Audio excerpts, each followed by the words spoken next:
Good evening. Welcome. Glad to see the room full tonight. We'll begin our meeting and call it to order. I'll ask Councilor Steve Smith if he'll pray and lead us in the pledge. Please join us by standing. Our heads. Heavenly Father, thankful to be here to do your work, Lord, for the city, and we pray that you be with each and every one of us and give us wisdom. Lord, we pray that you're with each and one of the city employees. Keep them healthy, keep them safe. For in Jesus' name we pray. Amen. Amen. Attention, salute. I pledge allegiance to the flag of the United States of America and to the republic for which it stands, one nation, under God, indivisible, with liberty and justice for all. Seats.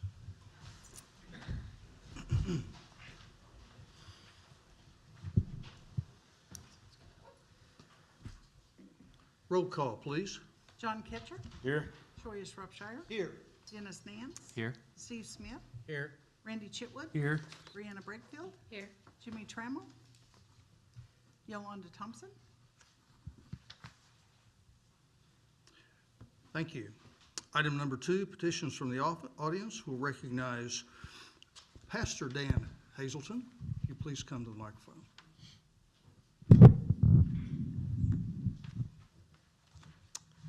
How you guys doing? Good.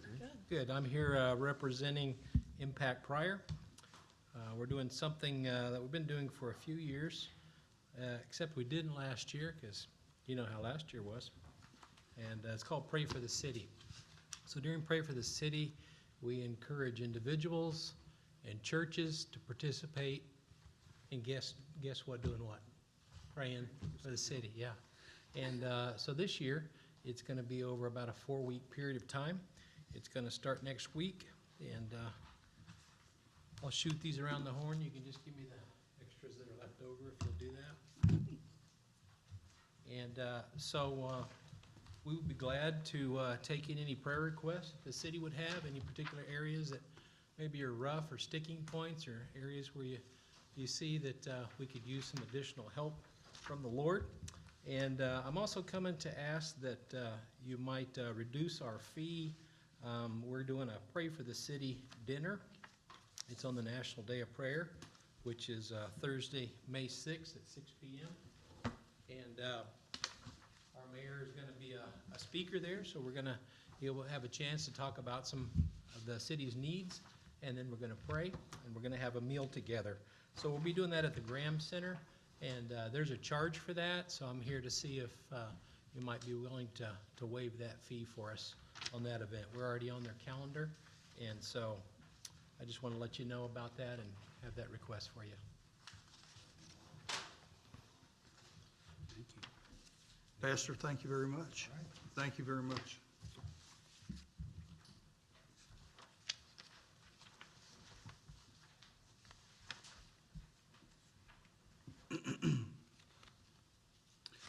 We'll look forward to praying. We'll now move to item 3, department head reports. Building inspector. Recognize Mr. Kenny Young. Good evening. We started our second phase of the retention policy, going through some old stuff and clearing out. So that first batch was a bunch, but we got a bunch more to go through. So this last month we had 36, Cheryl sold 36 permits for $9,310. And also during the month we have a total of 21 homes that have been started or getting close to complete. And we have 4 more that's outside the city limits that MUB supplies utility to. And of course, Priority Bank is getting close to being done. RCB, I did the temp electric inspection the other day, so they're going to get ready to get started. The churches, the Life Fellowship Church is coming along, and of course the First Church of God is getting close on their new place. And Pryor Retail Center is coming along, which is out there by Walmart, where the Domino's will be. We've also have 8 remodels, 4 new trailers at Green Country Mobile Home Park, and that's on top of our normal electric upgrades, gas, sewer, water, and HVAC inspections. So it's really starting to pick up. And if y'all have any questions for me? Okay, thank you. Thank you, Kenny. Emergency Management. Recognize Mr. Johnny Jansen. I wanted to let you know that this last few weeks have been trying to get ready for our severe weather season, which typically starts around this time every year, kind of peaks around the first week of May and then ends off the end of May, 1st of June. And every year we have a big issue, especially in Pryor. Anytime that we have a big severe weather event, starting to get tornado warnings, we have people that are calling our office in a panic because they need someplace to go. And Pryor does not have a community safe room, and so people need to make other plans ahead of time. Usually they start calling about the time the tornado warnings go off for Tulsa, and they've got about 15 minutes to figure out what they're gonna do. And I've had, over the years, I've had a lot of city council people call me, ask, what do we tell them? Well, it's a tough deal. There's not really a whole lot you can tell them at that point. Find the safest place in their own home and hunker down. But if they think about it ahead of time, they can talk to their neighbors, find somebody else that has a safe room that maybe that they wouldn't mind coming over. They live in a mobile home, find a neighbor that has a house that's a little bit more structurally sound that they can go to. We've had people ask over the years why we don't have a safe room, community safe room in Pryor. Well, that's a difficult thing in itself. The cost of one is ridiculous to start with, but even if you had the funds to pay for something like that, running of it is an issue. Those are great if you're in a spot where you control the people and the number of people that are there, like for at a school or at some place that someone works at their business. They know they got 100 employees. They know how many's going to be in there if they open the door up. You go into a town and you open the door up. At some point, you're going to have to shut it. And how many people do you leave out on the street with the tornado barreling down on you? And that's a difficult thing. But a lot of places have gotten away from the community safe room just because of that. And every time that you open something up like that, you put everybody out on the street driving across town in the worst time that they could be in their vehicle. So it's a big issue. I think last time that we had a major severe weather event, we had 42 people call our office within an hour of the warning getting to Mays County, trying to figure out where they're gonna go. So this is asking people, try to make a plan ahead of time. Don't wait till the sirens are going off. And just to kind of give you some stats, Oklahoma is the 4th highest state in the United States for tornadoes, and Mays County is number 10 in the last 50 years, believe it or not, in the state of Oklahoma. We're the 10th highest county for tornadoes. We had 81 tornadoes in the last 50 years. We had 32 of them in the last 10 years confirmed by the National Weather Service. Pryor, fortunately, somehow or another winds up skating past most of that. We've only had 2 in the city limits in that time frame. So that was all I wanted to say, is make sure if you talk to people that live in your districts, you need to come up with a plan before the sirens are going off. Any questions for Johnny? Thank you, sir. Bet. So all within the sound of your voice, understand, be prepared. Right? Be prepared. Very good. Fire Department. Recognize Chief Young. Grass is greening up, so I'm happy. No, that's helping us to knock out the grass fires and stuff like that as that greens up and we get a little farther. And Johnny's awesome. He always calls us with fire danger reports and stuff like that in the morning, and also coordinates those 2 department page. So him and his crew's been really good helping us on that. So we appreciate that. But Rocklahoma, of course, it's been moved to that September. So as it gets closer, we'll get with our city attorney and make sure we got all that. But instead of coming up as quick as it is. It is coming, but we've got a little bit more time. There's gonna be a couple different adjustments, but we'll make sure Mr. Ritchie has all that. We'll, go through there, but that's all I got unless y'all have any questions for me. Thank you very much, BK. Yes, sir. Golf course. Recognize Dennis Bowman. Good evening, everyone. Of course, the grass is greening up, and that helps us too. So we're really excited about that. The weather's been very good for golf, so I'm gonna pass out. This is what a membership packet. What here's a couple deals for there, help promote the golf course. But this is a membership packet all of our members are getting. So I'm passing this out so y'all will know what's in there, and maybe you can help promote. Let's see.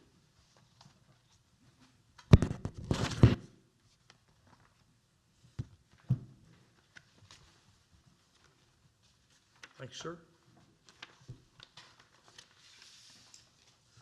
We want everybody to help promote this golf course. Thank you.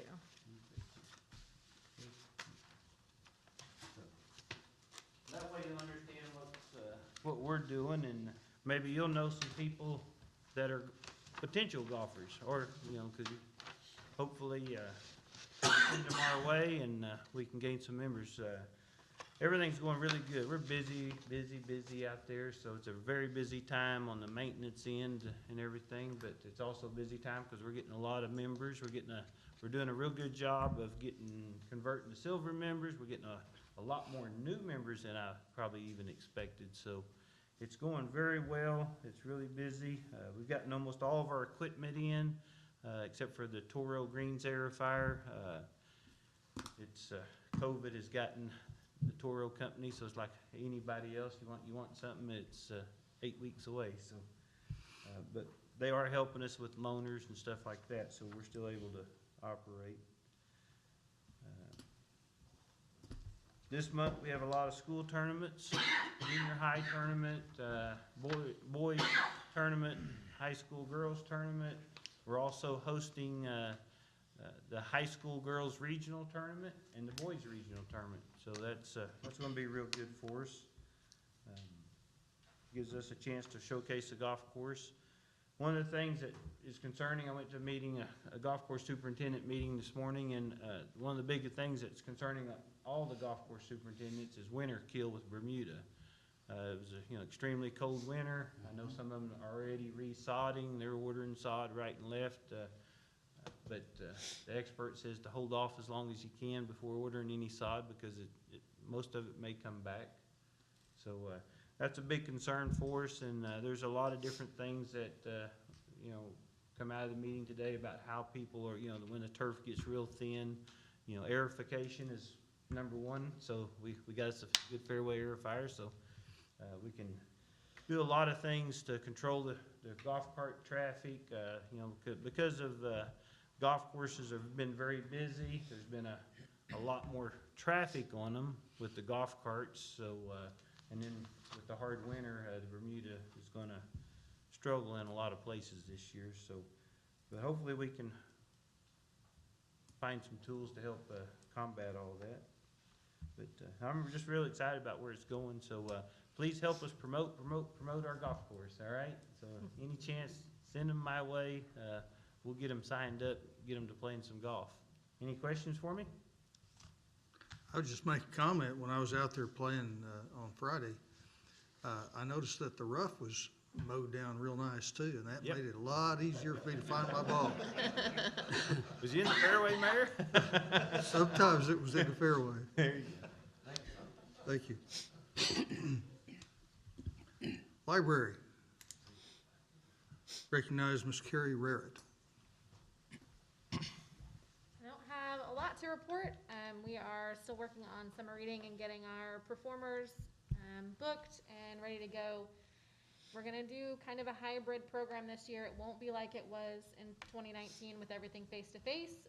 We'll have some that are face-to-face and some programs that are online or another, like a grab-and-go kind of thing. So it'll be mixed, but we're we're working towards getting everything back to the way it was. Other than that, happy National Library Week, and in particular, happy National Library Workers Day. And that's all I've got. Awesome. Thanks. Thank you, Carrie.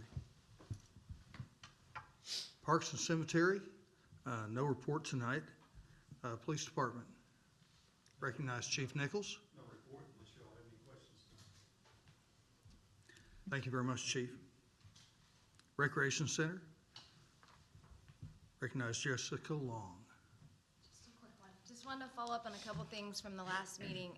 We talked about the outdoor fitness court. We did apply for the grant. We did receive the grant. So we're excited about that. Last night I took a resolution to the rec board that will come to you all in 2 weeks that just basically says we applied, we received it, and now we're going to go try to secure funding and have it in place by the end of the year. So I have a meeting tomorrow about sponsorship development, and then we'll meet and get started with a plan on how to go after the funds.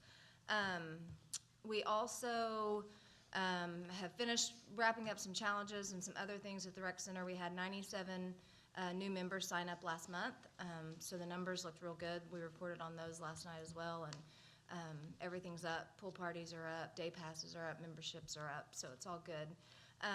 The other thing that you all will see in a couple weeks from the meeting last night, they passed a bid for the walkway, and we also received $15,000 from Cherokee Nation that we'll vote to accept in 2 weeks to offset the cost of that walkway. So that was a nice gift from Janice Taylor that we appreciate very much. So, and the sign should be installed, the new sign, the first week of May. So anyway, we're just working on summer plans. We have a lot of things going that we're excited to kind of work out the details. So do you guys have any questions? You have a fishing deal? Oh, we have a fishing clinic, yes. Kelly reached out to the Oklahoma Department of Wildlife Conservation, and we will have a fishing clinic with them April 24th from 1 to 3, which will be free for everyone, and any age can participate, and they bring everything, so it'll be great publicity. Thanks for reminding me. Great publicity for the rec. Are they limiting that to 50? They're limiting it to 50, yes. So they're But encouraging it is free of people- charge. It is free, but you do have to pre-register. So the link is on our Facebook page, and we also have it at the front desk if you want to call, or Oklahoma Department of Wildlife has it on their calendar as well. So anyway, I think that's it. Okay. Thank you very much. Street Department, no report tonight. We'll move to Mayor's report, and if I could direct council to the addendum. Item number 1, discussion possible action proclaiming April 21st, 2021 as Kindness Day in Pryor Creek, Oklahoma. And we have a young lady here who would like to talk to us about that. Introduce Ms. Chloe Benford. Come on to the microphone, Chloe. Welcome, glad you're here. Good evening, everyone. Hi, I'm Chloe Binford. I'm a senior here at Pryor High School. I'm also Miss Keystone Lake's Outstanding Teen, where I'll be representing Pryor, Mays County, and the Keystone Lake area at Miss Oklahoma. Along with that, I'm a founder of an outreach called Code Word Kindness, which is the backbone of Kindness Day. So I'm here to propose founding Kindness Day here in Pryor Creek for April 21st. I have several reasons of why we should proclaim this day, starting with it will do everything for future generations of Pryor residents, citizens, and business partners. Kindness is something that goes beyond just day-to-day life. It affects generations, lifetimes, and beyond what we see now. Establishing Kindness Day will do more than just give us a really good publicity push for our Main Street programs, civics partners, and business partners, but it will really allow us to change the culture of Pryor for indefinitely, or the word there. Is there any questions for me about Kindness Day? Will there be an exemption for grumpy old men? Well, I believe everyone can show an act of kindness every day, so I think you can do it. I don't know if you know him very well. No, I'm just kidding. Look, he just did. That was a great smile. Anything else? In your folder, there should be a flyer for it, and along with an infographic, I believe. And we have the proclamation. Awesome. And I would like to go ahead and read the proclamation before council acts on the proclamation. Proclamation of Kindness Day April 21st, 2021. Whereas kindness and encouragement should be celebrated throughout the year, and whereas April 21st, 2021 marks the first celebration of Kindness Day in the city of Pryor Creek, Oklahoma, and whereas it is fitting and proper to accord official recognition to this and to the celebrations and acts of kindness to commemorate it.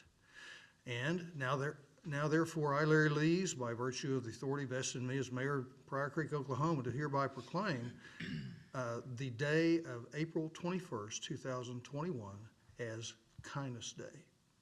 So we should ask all of our citizens to participate in the day in acts of kindness, shopping local, that is a very kind thing to do, and encourage members of the community to all be kind. That is the proclamation. Do I hear a motion from council? I'll make the motion. Motion Shropshire, second Smith. Is there discussion on the motion? No discussion. I just think this is a fantastic idea, and I appreciate you coming and advocating for that. Other discussion? Call for vote? Pitcher, Yes. Shropshire, Yes. Nance, Yes. Smith, Yes. Chitwood, Yes. Brakefield. Yes. Motion carries. Chloe, thank you for coming tonight, and your presentation was very good. Thank y'all. Thank you Thank so you very much for much. passing. I expect to talk to y'all more. Yes, thank you. All right, we'll move to item A on the agenda. Discussion and possible action to approve a resolution proclaiming the month of April as Fair Housing Month in the city of Pryor Creek, Oklahoma, and identifying the activities of fair housing. Is there a motion? Make a motion. Second. Motion Chitwood, second Smith. You have, you have the proclamation in your packet. I'll take the opportunity to read that, if I can locate it in this stack. Pardon me. Here's the proclamation. Pursuant to authority granted me as mayor of Pryor Creek, Oklahoma, I do hereby proclaim the month of April 2021 as Fair Housing Month and decree that all citizens affirm to follow the concepts, practices, and intent embodied by the laws of the United States of America and the state of Oklahoma and the city of Pryor Creek in regard to fair housing. The city of Pryor Creek has adopted a fair housing ordinance and has designated the month of April as Fair Housing Month and encourages each citizen to implement the provisions of those acts. The city of Pryor Creek has further designated the city clerk as Fair Housing Activities Coordinator and requests that any person or group of persons planning activities to promote fair housing to inform the Fair Housing Activities Coordinator of said activities. It is the desire of Pryor Creek to recognize those persons or groups who best create an awareness of the need for fair housing practices or otherwise promote fair housing practices. This is the proclamation. We have a motion. Is there discussion? I'll make the motion. Motion Shropshire. Did we already make the motion? I make the Yeah, motion. we have already made the motion and we have a second, and that is the proclamation. Is there discussion? We've done this before. Yes, we have. This is something that we do annually. Right. Call for vote? Shropshire, Yes. Nance, Yes. Smith, Yes. Chitwood, Yes. Brakefield, Yes. Pitcher. Yes. Motion carries. Item B, CARES Reimbursement Act Report with discussion. Discussion items to include the amount of fund balance, prioritizing and spending pathways of the funds, and a legal option and a legal opinion regarding appropriate spending of the funds. You have in your packet the guidelines that have been put forth by the state. I do have information to give report. Like to ask City Attorney if you have any guidance for us regarding how we might spend the funds. Before you do that, I would give the report that according to my calculations from today, as best as I can see, we have $452,340.19 left from the CARES Act fund that was given to us originally by the state. That original amount was $722,000 some odd dollars. Don't have that written down right here. Anyway, Mr. Ritchie, would you like to give us any advice? The CARES Act funding that was dispersed this past year was dispersed by the feds to the state. The state then came up with a mechanism for the municipalities to make application, and then based on those applications, the funds were dispersed from the state to the municipalities. Oklahoma adopted a pattern for doing that, which was kind of tailored after Texas pattern, and that was the state of Oklahoma came up with a per capita amount that the governor determined each city would be eligible for. Cities were then able to submit their application for funding from the state by filling out the necessary paperwork that had those items that could be considered as attributable to COVID relief, which were basically any expenditures having to do with additional expense caused by COVID. And then the major thing was that there was a presumption, handed down by the government that the salaries and benefits attributable to all the healthcare and public safety sections of the city are presumed to be reimbursable. So when the city submitted its application, it did so based on the additional expenditures and the payroll and benefits from police and fire and other things that could be attributed to that or that qualified for that. When that was then approved by the state and the funds dispersed to the city no longer has any requirements or limitations on what those funds can be expended for.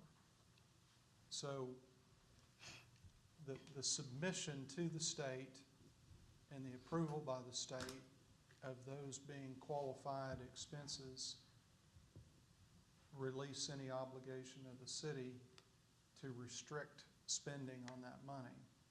So that money can be used for literally anything that you decide that it should be used for. So what we did, to recap, is we, on September the 10th, council was presented a memorandum, and which was a guide about how we would handle those expenditures, or those monies. And to date, we have expended COVID-19 monies appropriately to try to mitigate those COVID-19 effects on the community, whether it be city employees being off, being able to continue to draw a wage. We followed those guidelines. One of the things that we also did is we put back in reserve 28% of that amount of money, that because we didn't know what was going to happen with the infection. We didn't know what was going to happen with the virus or how it would affect our community. So we put money back in reserves. We also agreed that by April the 6th, which is today, we agreed this back in September, that we would report back to council and try to determine perhaps what we should do with the monies. So the $452,340.19, to the best of my ability today, was able to determine that's what we had left of those funds. So I would very much like to hear from council about what you feel like we may want to do with those funds. So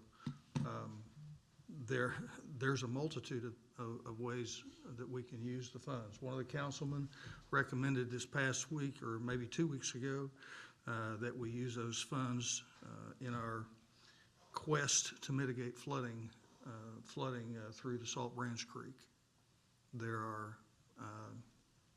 That's going to be very expensive when we approach that project. That project will have several phases in mitigating the flooding off Salt Branch Creek. Do you have an estimate of what that's gonna cost? Not at this point. Mr. Powell, you're here. Do you have any rough numbers? Rough numbers are between 1.8 and $2 million. That would be total of all phases? Yes, sir. So the phases that we're looking at is, to begin with, cleaning. Correct me if I misspeak, Mr. Powell. Is cleaning out the creek as it crosses under 69 Highway and the railroad. They're at Dr. Nunley's property and Chris Kernutt's property.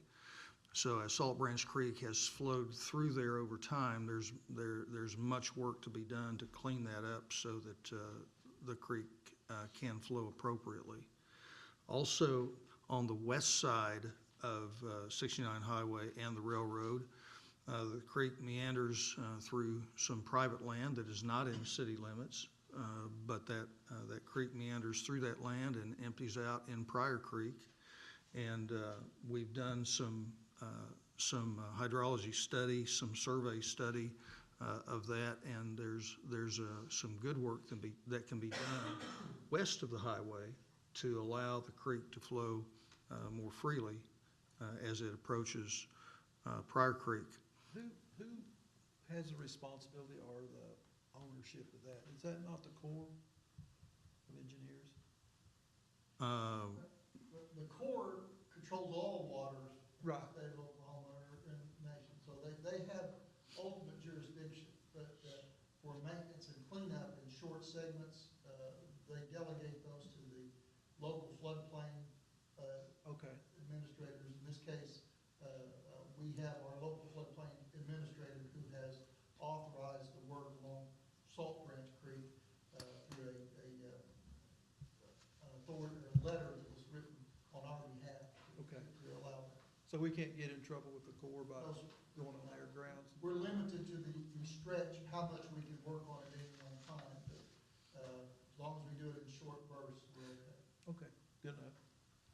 So, I mean, we even have done some preliminary work talking to landowners west on that west portion of the Salt Branch Creek. So, and then much discussion about dry retainage on Salt Branch Creek on the upper part there on the Giles property.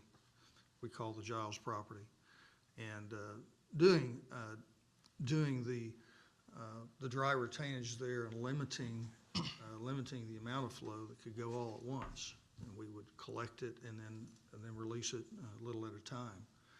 And so the work of that design, also the work of moving the dirt that would be required, that's virtually where all of that expense goes to.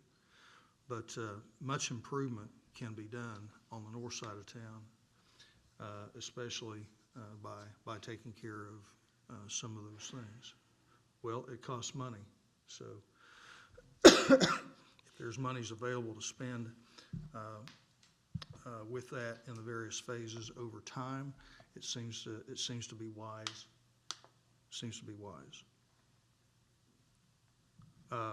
There's other ways we can spend the money. I mean, we need a new swimming pool in town. We've got buildings we need to update. We've got improvements that we need to do with different things, and so there's always ways to spend funds in our town.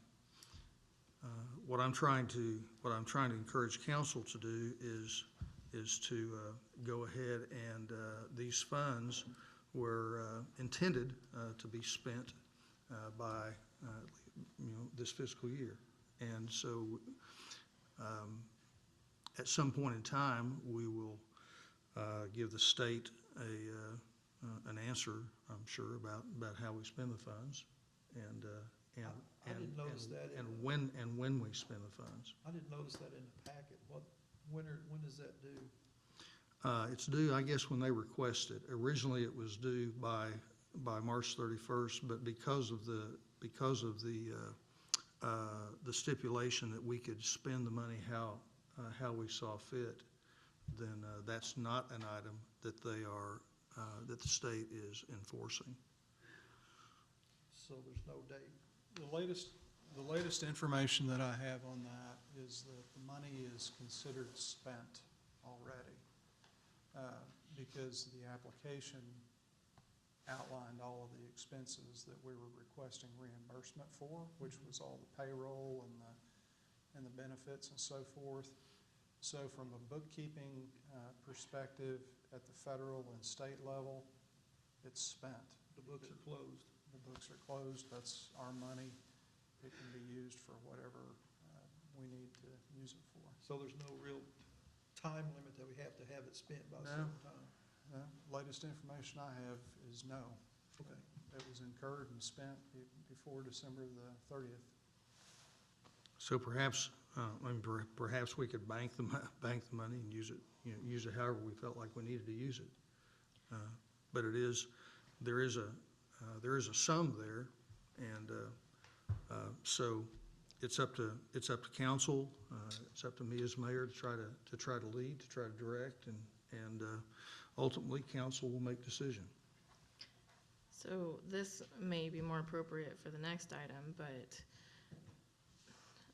I know that there are some items coming up through the next budget meeting that were tabled from the last one that were suggested to come from this account.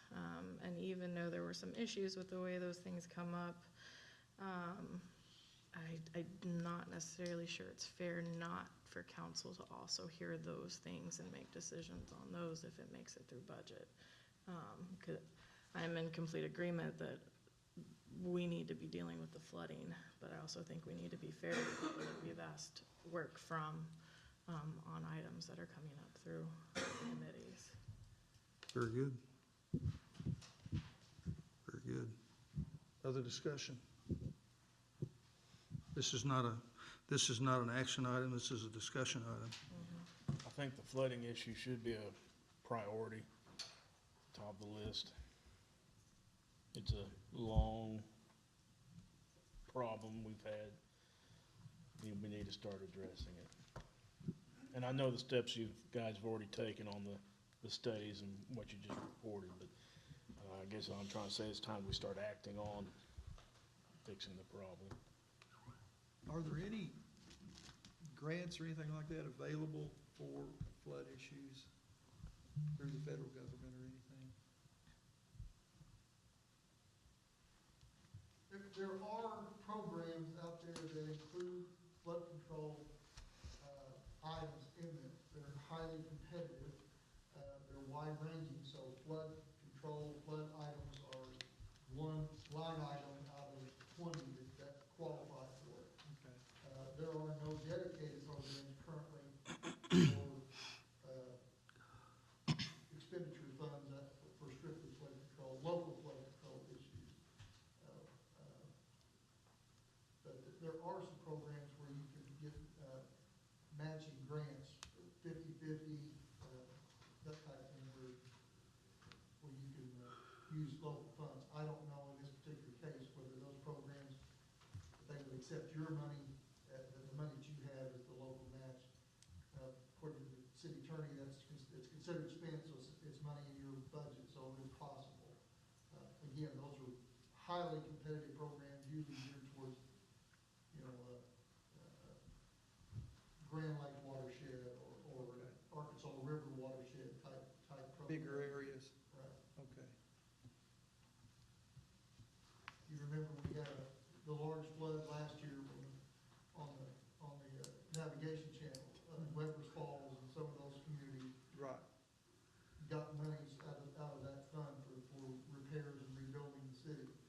takes catastrophic disasters like that, where those funds could be available. Okay. Local community. We haven't got to that level yet. Thank God, or thank goodness. Right.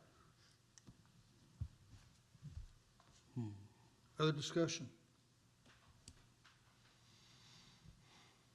Hearing none, then we'll move on to item C.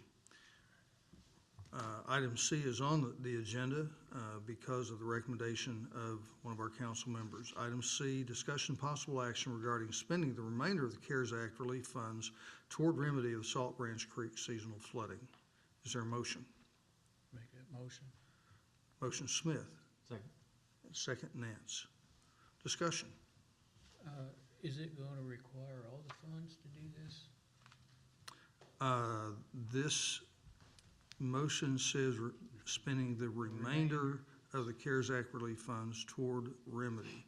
So the way this motion is worded, that would be yes. That would be yes. The motion could be amended, but I mean, do we think we're gonna spend it all? If we do this project? Yeah. the project in phases I is, guess I don't have a number for what we're thinking about doing as a total project. so as a total project, upwards to $2 million over time. The first phase would be, I don't have a number yet for that. first phase would be design. Yeah, well, the first phase would be getting the creek cleaned out and restored to its model conditions that it was modeled on the properties that we talked about. There's not really a design issue. There's exhibit preparations, but that's more of a direct quote for contract work. That's more of a bid. So I would say that you would be getting, because of the length at 895 feet, 900 feet, that we're getting close to using all of those funds for contract purposes in that rate. Because we've got materials that comes out of the creek has got to be disposed of outside the floodplain. So it's going to be an expensive project, and we can't just push it out on the bank and leave it there. We're going to have a disposal site and things like that. So there's trucking involved. It's an involved process to just clean out the creek at this level. How much relief will that give the area out there? Okay, and that's a fair question. I'll answer it, but it's going to sound like we're doing all this for hardly anything. We're expecting, we're hoping for about 3 feet of adjustment in the flood elevation for Salt Branch. I'll be happy if we get through the process and we can get over 2 feet. 2 feet makes a big difference in the spread of the water out there. Right. It's not the depth of the water, it's the fact that it spreads out over such a large area. So 2 feet will make a big impact on how much area is inundated and how much of the side tributaries still have capacity to be able to get into Salt Branch, which backs the water up in the smaller branches in the immediate areas there. So it sounds like we're not doing a lot, but that's 2 feet's a lot. Especially as flat as that area is out there. So I would still, I think the flooding needs to be addressed, obviously, but I still think I would prefer to have this tabled until the next city council meeting so that the city council can also have an opportunity to hear the items that have been suggested through budget. I think you're right. Then, do I hear a motion to table then? I'll make that motion. Second. Motion to table, Breakfield, second Catcher? Won't we have to amend the first? Okay. No. There's a motion to table and a second. Call for vote? Nance, Yes. Smith, Yes. Chipwood, Yes. Brickfield, Yes. Ketcher, Yes. Shropshire. Yes. Motion carries. All right. Item D and item E would like to take no action tonight because the addendum has those two items on it. Mr. Ritchie, do we need to have a motion for no action? Nope, just no action on these items. We can move to addendum item 2. Discussion possible action regarding authorizing Graver and Associates to design the display room within the Thomas J. Harrison Public Library for Native American art not the least of which is a life-size painted pony created by native son and world-renowned artist Bill Rabbit. The design fee is estimated and is not to exceed $63,000. The display room is estimated to add a sum to the library expansion project of approximately $788,000. Is there a motion? Make that motion. Second. Motion Chitwood, second Ketcher. Discussion. Wow. Wow. So, let, Talking $750 million. so let me just say this, and CMS Willowbrook and Graber are in the room, and I put great pressure on them to just give a number, and because we are in the throes right now of beginning this library expansion and emergency center project. And so to move this portion of it forward seems to be appropriate. We now have the painted pony in town. It's stored at the Rabbit Studio. By the way, I would recognize Tracy Rabbit, who's here tonight, and thank you for coming. Thank you for coming, Tracy. Any of you who would have questions about art display or about the art, Tracy can answer those questions. And in the process of trying to design appropriately a space for the painted pony, not only the painted pony, but other Native American art in the library, we're consulting with Tracy, and she's very much part of that discussion, because she's an artist and she has that experience. So again, these numbers, the $63,000 is 8% of the $788,000 is what that is, which is a normal design fee that an architect guy would get off of a project. I do not expect for it to be $788,000, and Mr. Graber's shaking his head that way. But we're looking at 2,000 square feet to display the horse? The horse and other Native American art that we have. We have Native American art and artifacts that are just stored. And Have we talked to Cherokee Nation about partnering? No, we have not. Not yet. Not I mean, yet. that would seem to me like that'd be a logical step. Seem to be appropriate. And in that regard, I've been in talking to Graber and talking to Willowbrook and talking to the library board, and I've taken cues from Tracy in that regard, and she's very, very familiar with Cherokee Nation. She is one. She is Cherokee Nation, you know, and so I'm trying to move a step at a time, and trying to move at this point a little boldly, I would admit, but to try to get the thing going so that we can include it in this library expansion project. So that's the reason why it's on the agenda tonight, and those numbers, I believe, are inflated. I can't prove that, but when I talk to our architect, he agrees. Well, we need to wait until we can get some better numbers? In my opinion, we should go ahead and authorize the project. So the first phase of the project is to, correct me if I'm wrong, Adam, Jim, the first part of the project is to authorize you to work, authorize Mr. Graber to design. Yeah, we need to get the plans, the engineering and everything done so that Willowbrook can get a real price. Yeah. All we gave them was The quick, conceptual yeah. design.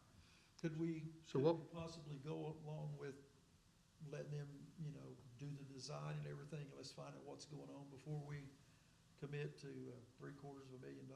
Well, we're not committing to $750,000. What we're doing is we're giving an estimate of what that sum might be, but we don't know what that sum will be. We don't even know what his fee will be, because his fee will be a percentage of what it is.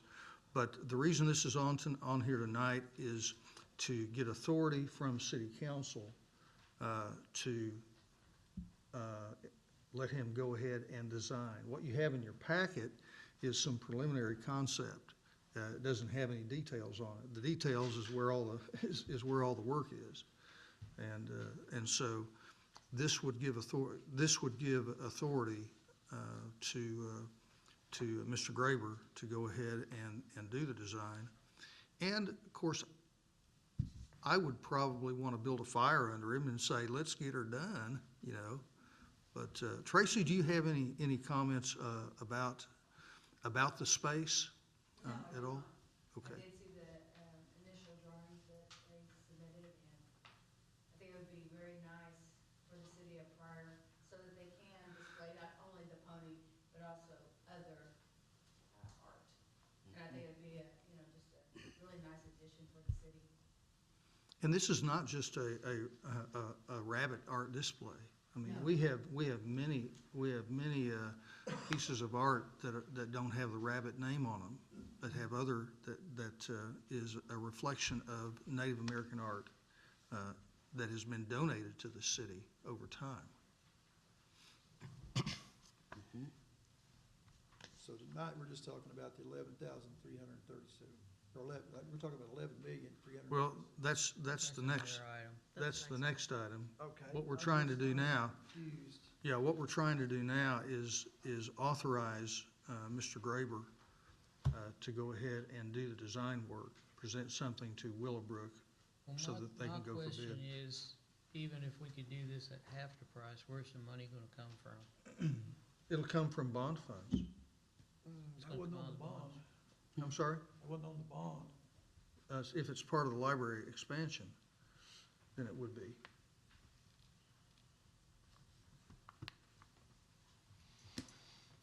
Correct me, Mr. Ritchie, if I'm speaking No, that's true. out of turn. Library expansion.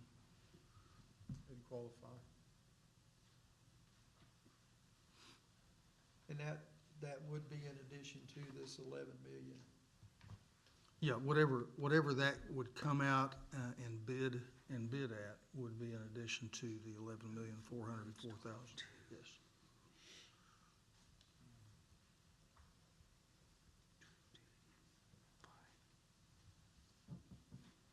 Well, I can see letting them go ahead and trying to come up with something more, a little more, I'm not gonna say acceptable, but a little more agreeable or whatever, because when you were looking, we weren't talking, at first, we were talking about a building outside of the library that was glassed and where you could see the horse and everything as you drove by and everything, and now we're gonna build a 2,000-foot expansion onto the library that's a whole different ballgame than what we were talking about to begin with.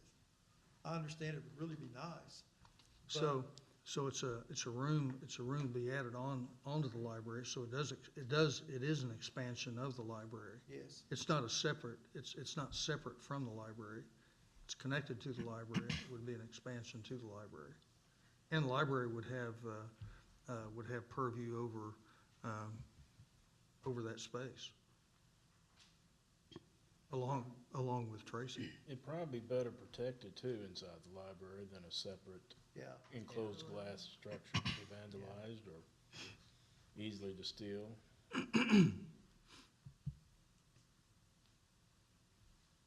Other discussion?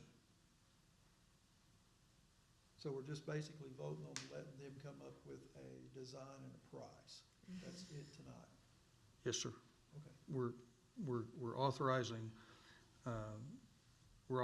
them to do that, and we're agreeing to spend money for that design.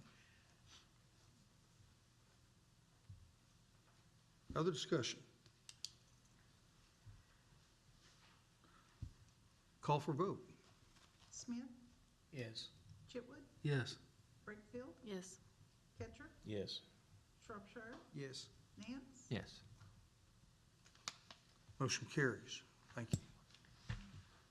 Item 3, discussion and possible action regarding granting authority to proceed to CMS, the authority to proceed to CMS Willowbrook in construction of the proposed library expansion emergency center project in the amount of $11,404,861.27 as described in the AIA document A-133-219, Exhibit A, Guaranteed Maximum Price Amendment Number 2. Is there a motion?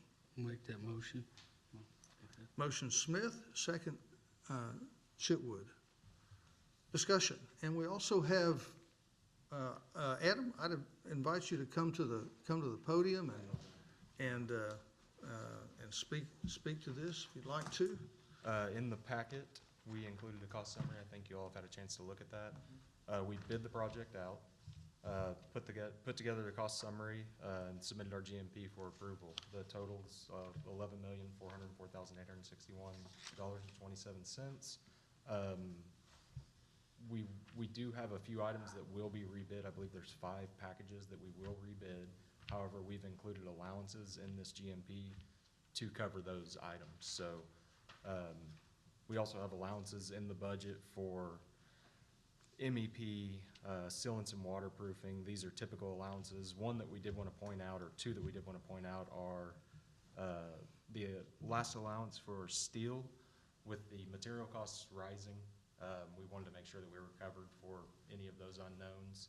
And then we also have an allowance for piers and casing depth. That's if our piers end up being a little bit deeper, or we encounter water that a little bit deeper than what was shown on the pier log, or we encounter water, that we have funds in there to accommodate those.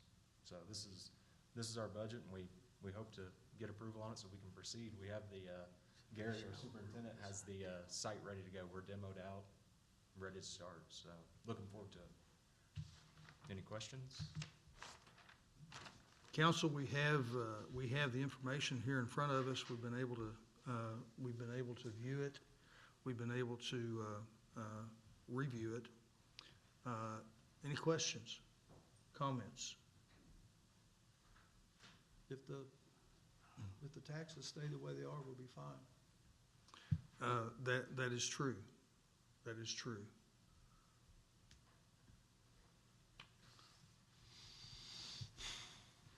In that regard, I did a little bit of calculating. Mr. Shropshire, you may have done some calculating as well. We were doing some looking at it, yeah. So currently, of the money that we borrowed, we have Eva is at about $9,300,000, about $9,300,000. The sales tax that we have been taking in since the bond started, we have $1,264,964. That's the fund equity in that fund. So you add that to the 9.3, and we've got about $10,500,000. If we project our sales tax receipts through the end of the year, the end of the fiscal year, then we'll have about $10,800,000 by the end of the year. So the sales tax projection is what gives us that confidence. So that's staying healthy, and we anticipate it to stay healthy. So as time goes by, we'll continue to add to that.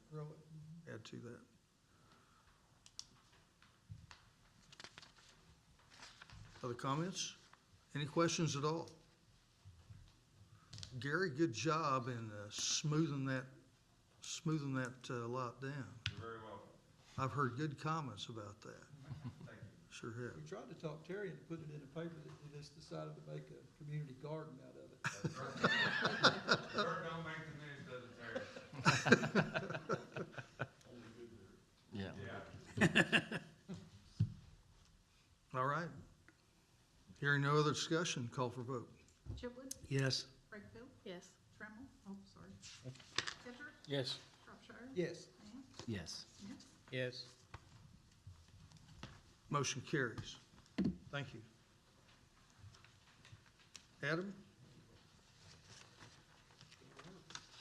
Based on that action, I'm putting my signature on these, so before you leave, I can just send something with you. Yes, sir, thank you.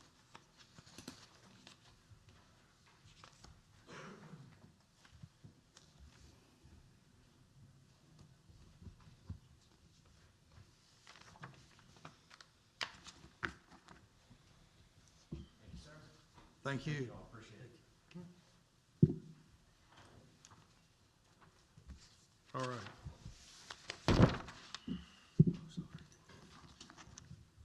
Moving along, City Attorney's Report, item number 5. Discussion regarding McGirt and the effect on municipal law enforcement. Ms. Ritchie, you have the floor. Brief report to the council. Recent decision, which I'm sure everybody's heard about, the Supreme Court decision in McGirt having to do with the finding of the Supreme Court that basically the eastern half of Oklahoma, which was once Indian territory, is still to this day an Indian reservation, and the effect that that has on jurisdiction of the state, of the federal government, and of the tribes. So the bottom line is that the tribe has exclusive jurisdiction over a vast majority of criminal offenses that occur within this territory. The feds have joint jurisdiction and, in some instances, jurisdiction over certain other crimes. The next question then was, well, what effect does all of that have on municipalities' jurisdiction? That matter has not been decided by any court as yet, but obviously we have municipal ordinances, as does every city. And so the question was, when you have an Indian perpetrator of a crime or you have an Indian victim of a crime within this area, does the municipality have jurisdiction? There's 3 things that we can do. There's 3 approaches that are being taken to this right now. There is an approach that says that municipalities have jurisdiction within their municipal limits over Indians and non-Indians under the 1898 Curtis Act. The city of Tulsa has taken that position. The city of Claremore has taken that position. There's probably some others that I don't know of because all of this is just in motion right now. I spoke with OML. I've done an awful lot of research on it myself. OML is of the opinion and of the position that the Curtis Act does apply, and I'm not. So I'm a little bit, obviously I'm a little in disagreement with their legal position on that, and here's why. The Curtis Act was passed in 1898. Oklahoma was a territory. This area was Indian territory in 1898.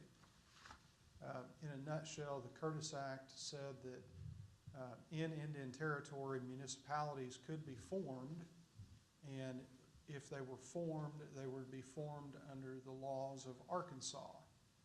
Wasn't a state, right? So Oklahoma's not a state. And so they said any municipalities formed in Indian territory are to be formed under Arkansas law. And they were very specific about that. Indicated that those municipalities would have jurisdiction over offenses committed within that municipality by either Indians or non-Indians. But then later in 1907, Oklahoma became a state. When Oklahoma became a state, we passed the Enabling Act. Congress passed the Enabling Act. And in the course of doing all of that, many sections of the Curtis Act were repealed specifically. The Curtis Act was silent. That subsequent legislation was silent with respect to the provision and the formation of municipalities. I contend that the reason it was silent was because it was no longer effective, because Oklahoma became a state and all municipalities then became subdivisions of the state of Oklahoma and operating under state law of Oklahoma, which now the Supreme Court has ruled that the state of Oklahoma has no jurisdiction under McGirt. So, I mean, I understand their arguments and how they're making those because it wasn't expressly repealed.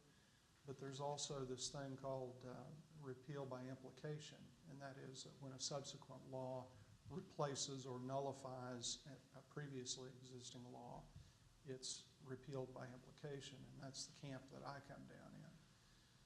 So that's one alternative for municipalities, is to say no, under the Curtis Act we still have jurisdiction. The other alternative that's available to us, and I've visited with the Attorney General, with the tribe about this, and they are doing memorandums of agreement. The tribe will enter into a memorandum of agreement with a municipality, which will allow the municipality to still issue tickets to their tribal members, and in those instances where jurisdiction is with the tribe, and bring those people into the municipal court. But if any fines, if the person pleads to it, then the fine is going to be paid to the tribe, and then the tribe's going to do a disbursement back to the municipality. The tribe's going to retain $30 on each charge. And the municipal judge would issue kind of like a minute. That minute would be sent to the tribe, then a judge of the tribe would review and sign off on it to make it authoritative. The bookkeeping involved with all of that, one of the things that I've talked about with some other attorneys, and there's not a good answer for this, is that municipal court charges are rarely an instance where you find somebody $200 and they pay $200 on that date. The vast majority of municipal charges wind up with a, for instance, $200 fine, but the person's going to pay it out $50 a month or $50 a week or over time. And there are many instances where people don't make those payments, and we have to issue warrants for them to be picked up and brought in. And so just that mechanic in and of itself, the municipal court wouldn't have the authority to issue a warrant for somebody that wasn't paying. The records on payment are going to be kept by the tribe, or else they're going to be dual kept. The other complication with that is that the only citation that would be effective against a tribal member would be a crime that's on the books of the tribe. So the tribe adopts its own criminal code and criminal laws, and it hasn't adopted many things for which municipalities have ordinances, like, you know, vicious dogs, barking dogs, high weeds and grass, which make up a pretty substantial portion of municipal charges. So I just think that that is so up in the air and cumbersome that the expense associated with trying to do something like that doesn't make a whole lot of sense.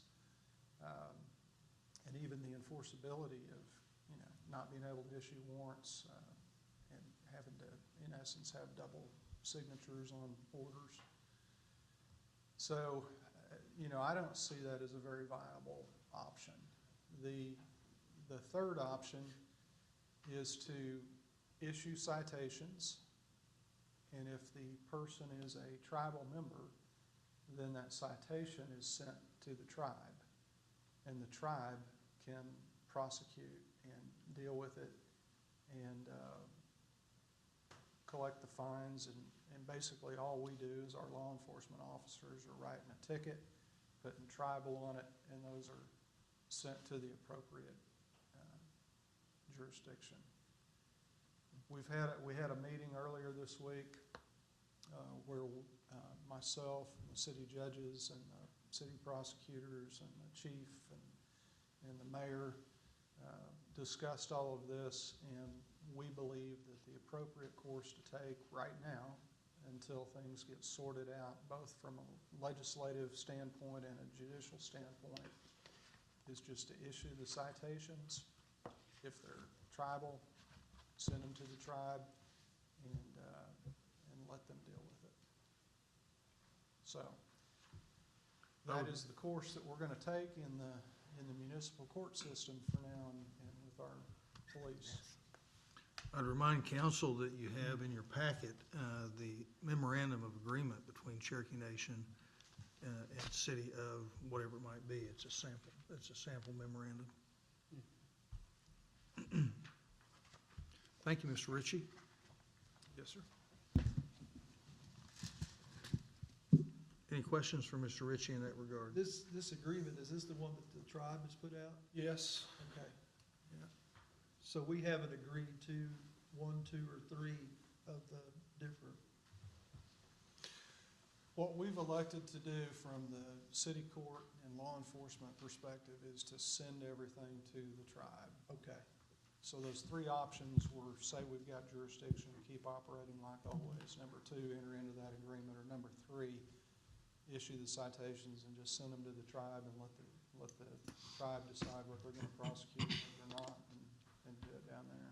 So then we have to worry about incarceration if we have a tribal member that we have to incarcerate for whatever reason, and do they have to come We pick won't be them up? doing any of that. Will they be picking them up and taking them to No. Tahlequah? No, How do we handle that? he just said you're gonna write the We're gonna write a ticket. citation and you're gonna send it to Tahlequah.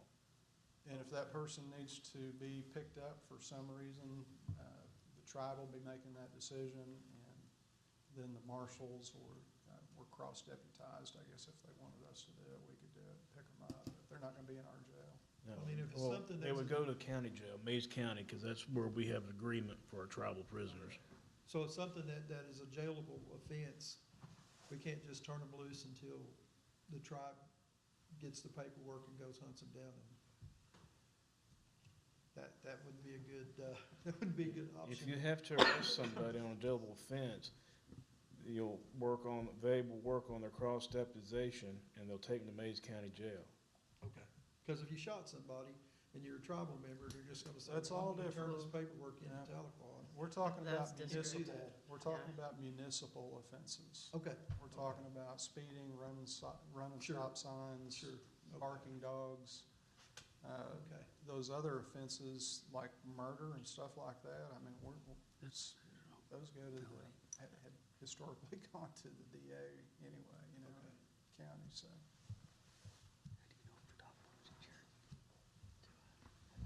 Thank you for that clarification. That's good. That's good discussion.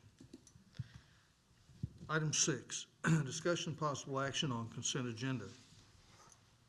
I'll read the items. Item A, approval of minutes of March 16, 2021 council meeting. Item B, approve payroll purchase orders through April 16, 2021. Approved claims. Item C, approved claims for purchase orders through April 6, 2021. Item D, discussion possible action regarding Safe Net's Walk in a Mile of Their Shoes Awareness Walk on Saturday, April 10th, 2021, 12 p.m., which will require crossing Graham Avenue twice. Item E, discussion possible action regarding waiver of rental fee and deposit for Impact Pryor to hold a mayor's prayer supper at the Graham Community Building on May 6, 2021. Item F, discussion possible action regarding allowing Graham Community Building to be rented for a bead sale on Saturday, May 22nd, 2021, determining the percentage of profits due to the city. This is in addition to the normal $50 fee. Item G, discussion possible action regarding allowing Graham Community Building to be rented for a real estate auction by J.B. Robinson Auctioneers on June 2nd, 2021, determining the percentage of profits due to the city. The auction will be virtual with attendees. This is in addition to the normal $50 fee.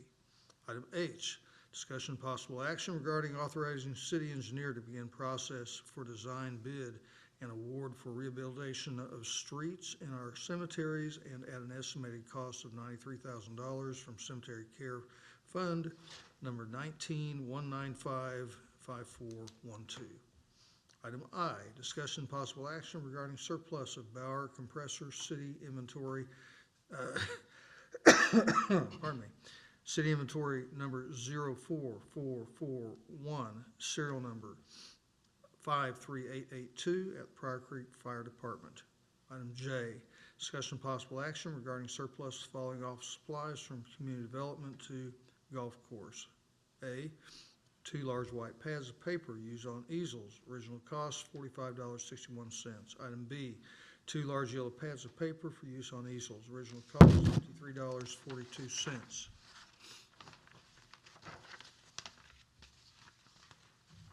Item C, 1 large foam board, original approximate cost of $5 to $7. Item D, 1 small tabletop easel, original cost $7.56. Item E, 1 large heavy-duty floor easel, original cost $41.73.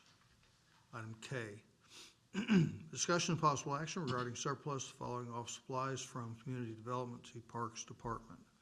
Item A, 31 wood stakes, 1 by 2 by 24, approximate cost $1.79 each. Item B, 18 wood stakes at 1 by 2 by 36, approximate cost $2.99 each. Item L, discussion and possible action regarding expenditure in the amount of $3,683 to EBSCO for the Learning Express and Job Career Accelerator resource at the Thomas J. Harrison Public Library. Item M, discussion possible action regarding expenditure in the amount of $4,920 to ABC Plumbing, Heat and Air for frozen water line repair at the Graham Community Building from account number 02-201-5091. Item N, discussion possible action regarding reappointing B.J. Cummings to seat number 1 of the Pryor Trust Authority, term expiring 3/31/26. Item O, discussion possible action regarding reappointing Barbara Hawkins to seat number 2 of the Pryor Trust Authority, term expiring 3/31/26. Item P, discussion possible action regarding appointing Mayor Larry Lees to seat number 3 of the Pryor Trust Authority, term expiring 3/31/26. Item Q, discussion possible action regarding authorizing mayor to sign the Emergency Management Performance Grant 2021 for quarter number 2. This is the consent agenda. Which items would council like to remove? Q. Item Q, L. item M, L, sorry. so it was not M, it was L. It was L. Item L. Not item M unless somebody else would like to remove item M. Are there any other items? So removing item L and item Q. I entertain a motion from council to approve all of the items that have not been removed. Motion Ketcher, second Smith. Call for vote. Wakefield, Yes. Ketchum, Yes. Shropshire, Yes. Nance, Yes. Smith, Yes. Chitwood, Yes.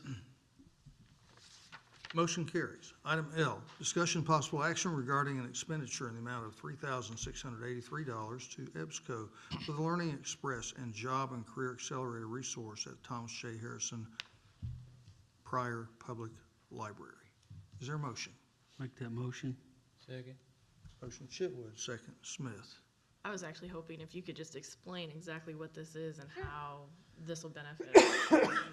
Yeah, this is a resource that we've actually had for several years, and it does a lot of things. Basically, if there is a standardized test that you need to take, this resource will have study guides and practice tests and all of that stuff for that standardized test. The Job and Career Accelerator is additional, and what it does is it will help people build resumes, write cover letters. You can even do job searches through it. It's a pretty neat and very in-depth resource that we have. It's actually a very handy tool, and it's great for people who are job searching. There's a lot of people job searching. Mm-hmm. We had I heard a deal the other day, there was a warehouse job open out in one of the businesses out in the industrial park. And there was 145 people applied for a warehouse job, and a groundskeeper job came up, and there was 95 people applied for that. So people are needing something just like this. Yeah, so in this, you can use, if you have a library card and an internet connection, you can use it anywhere in the world. It does want you to sign up for an account. That account does not talk to the library, so we don't know what you're studying or what you're doing. It is just so EBSCO can keep track of what study guides you've done, or it can save your resume or your job searches, that kind of stuff. Thank you. Thanks. Also, is there an account number? Oh, there is, yep, give me a second and I will find it. It is, non-book materials, and that number, yep, I don't know, hang on. I've got a budget here if you want to look at it. Yeah.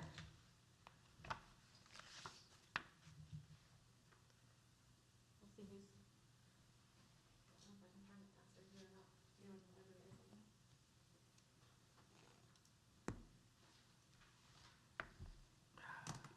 I'll get it for you. What's your number? Actually, it is, 5032 is the last. So 02-221-5032. That's the account number. What was that last number? 02-221-5032, Yes. library non-book materials. Yes. She currently has $13,000 in that account. Should be good. Yeah, we got that. Should be good. Perfect. Thank you. Thank you. So would you like to amend that motion to include the account number I do. of 02-221, what was it? 5032. Amend my motion to include account number as stated by the mayor. All right. Would you like to amend your second? Who seconded that? Well, I guess Steve? Steve. I'll amend my second. Very good. Other discussion? Call for vote? Ketchum, Yes. Shropshire, Yes. Nance. Yes. Smith, Yes. Chitwood, Yes. Wakefield, Yes. Item Q, discussion possible action authorizing mayor to sign emergency management performance grant 2021 for quarter 2. Is there a motion? Make that motion. Second. Motion Chitwood, second Shropshire. I had this set aside because of my association with emergency management, so I'll have to abstain. Very good. I have that item here to sign. It's something we do quarterly. Call for vote? Shropshire, Yes. Nance, Yes. Smith, Abstain? Chitwood, Yes. Wakefield, Yes. Ketchum, Yes. Motion carries.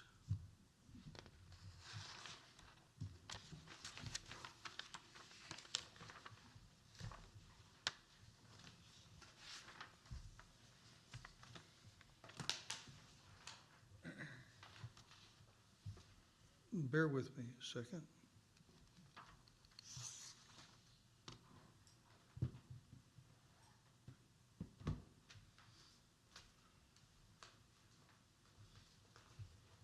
Okay, moving on. Item number 7, committee reports. A, budget personnel. Brakefield? Nothing to report other than our next budget meeting is next Tuesday, April 13th at 5:30, right here. And I understand we have some tabled items we're going to deal We with. do have some tabled items. It's true. Item B, ordinance insurance. Shropshire. Nothing at this time. Item C, street. Smith? Nothing at this time. Very good. 8, unforeseeable business. Not aware of any. Item 9. Motion to adjourn. Second? Thank you, Mr. Ketcher and Mr. Smith. Is there discussion? Call for vote? Nance, Yes. Smith, Yes. Chitwood, Yes. Wakefield, Yes. Yes. Catcher, Yes. Shropshire, Yes. Motion carries. We'll call to order Pryor Public Works Authority. Item 2, approval of minutes, March 16, 2021 meeting. Is there a motion? Motion. Second. Motion Catcher, second Smith. Discussion. Call for vote. Smith, Yes. Yes. Wakefield, Yes. Trammell. I'm sorry. Catcher, Yes. Shropshire, Yes. Nance, Yes. Motion carries. Item 3, unforeseeable business, and item 4, adjourn. Catcher, do you have a Motion. motion? Yes, he does. Motion and second. Smith? To adjourn. Call for vote. Chitwood, Yes. Wakefield, Yes. Catcher, Yes. Shropshire, Yes. Nance, Yes. Smith. Yes. We are adjourned.